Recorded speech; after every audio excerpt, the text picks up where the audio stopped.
大家好，歡迎嚟到我嘅 channel 旋流覺者，我叫以璇。呢個 channel 咧，最主要係想同大家分享下我啲人生嘅經歷。唔知大家有冇經歷過被背叛嘅感覺呢？好耐之前呢，我曾經試過同一個男仔拍拖。咁當其時呢，自己年紀好細，對好多嘢呢都唔係咁認知，覺得全世界呢就得呢個男仔喺自己身邊嘅啫。當時感情亦都好穩定，直到有一日，我突然之間喺呢個男仔嘅手機裏邊，我發現到佢收埋咗一啲同第二個女仔一齊好親密嘅相。當其時我自己喺度諗啦，唔會嘅，上天唔會對我開呢個玩笑嘅，冇可能嘅。呢啲事點會發生喺我身上啦？冇可能嘅。但係當我攞住佢部電話一路睇嘅時候，我發現呢啲唔係假嘅，呢件事真係發生咗喺身上面。我另一半出軌。當其時我睇完啲相之後，我即刻擺低咗，我當冇睇過，然後我就返咗屋企。但喺我返屋企呢段路裏邊，我一路喺度諗，其實呢個人呢個女仔都唔錯啊，長頭髮啦，好靚啦，所有嘢都比我好。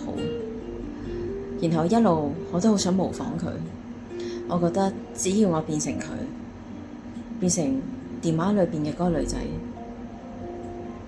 我嘅另一半就會重新揀返我。當其時呢個諗法好傻，但我一路個腦一路記住呢個女仔嘅相，一路記住佢容貌，一路記住佢嘅所有嘅行為舉止。直到有一日我行街嘅時候，好記得我入咗間鞋鋪。當其時呢係冬天嚟嘅，鞋鋪入邊呢全部都有啲 boot。後來好快揀咗對鞋，我就叫職員我想試呢對，你攞對俾我啦。好快我就坐低咗啦。坐低咗冇耐之後呢，突然之間呢，有一個女仔走咗入嚟。當時我望唔到佢㗎，因為我心情唔係咁好嘛。咁呢個女仔亦都入到嚟之後，好快揀咗同我同一對鞋。可能大家都會幻想到究竟發生咩事。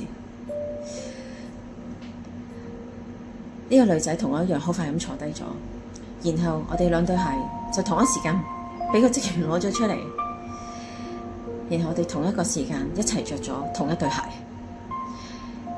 然後呢個女仔就好主動咁走嚟同我講，佢就問啦：原來你都同我揀咗同一對鞋啊？咁啱嘅。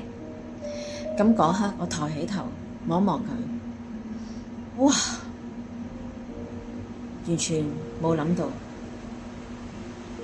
我心心念念好想變成嘅嗰個人喺我眼前出現咗。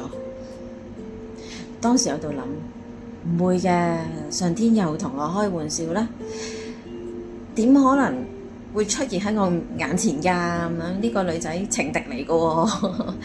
但係好唔好彩地，佢真係坐咗我隔離，亦都揀咗一對同我一樣嘅鞋。當其時我一路望住佢，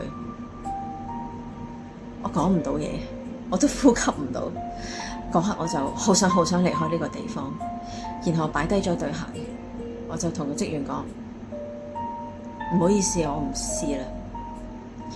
然後一路行，我一路喊，我喺度諗，點解我會發生呢啲事？點解會經歷呢一啲事？上天究竟係想學習到啲咩呢？想我明白到啲咩呢？呢件事一路放咗喺個心度好多年。過咗冇耐之後呢，我就同當時嗰個男仔就已經分咗手啦。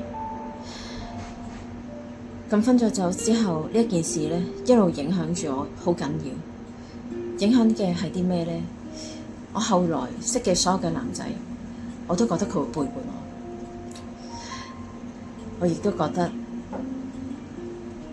我永遠唔夠好，所以後續我拍嘅拖好容易會令到另一半有一種好窒息嘅感覺。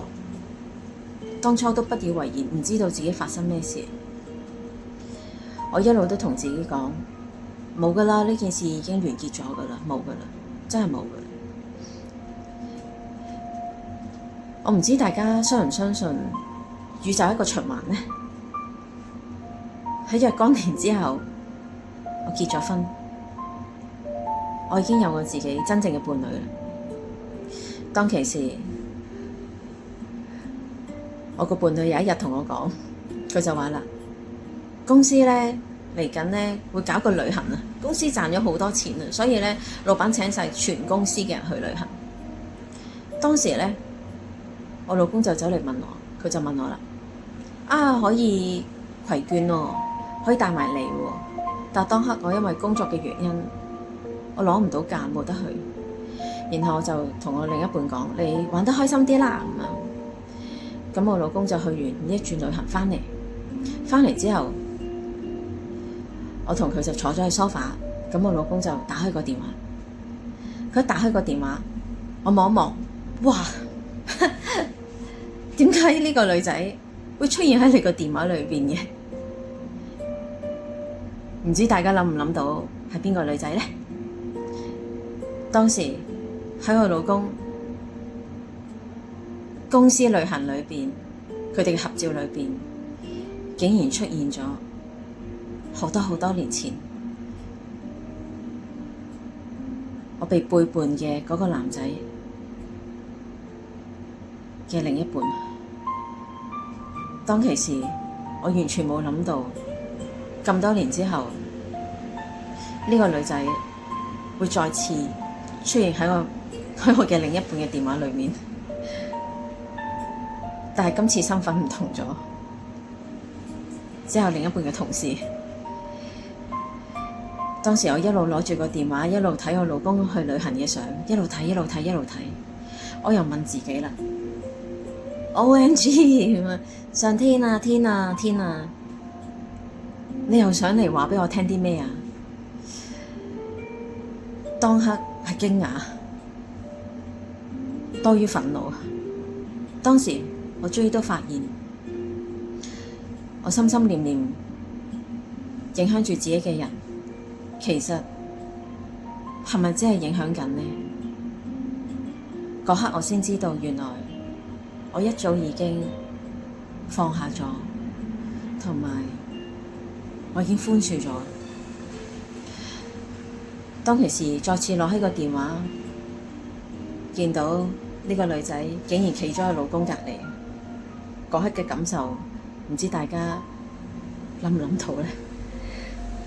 呢個故事係想話畀大家聽，其實我哋以為我哋好多嘢過唔到，其實唔係嘅，其實好多嘢已經一早過咗，只不過係我哋未寬恕自己。所以我希望大家每一日每一晚都同自己講，我願意寬恕我自己，從而宇宙會帶領我哋去另外一片新嘅天空。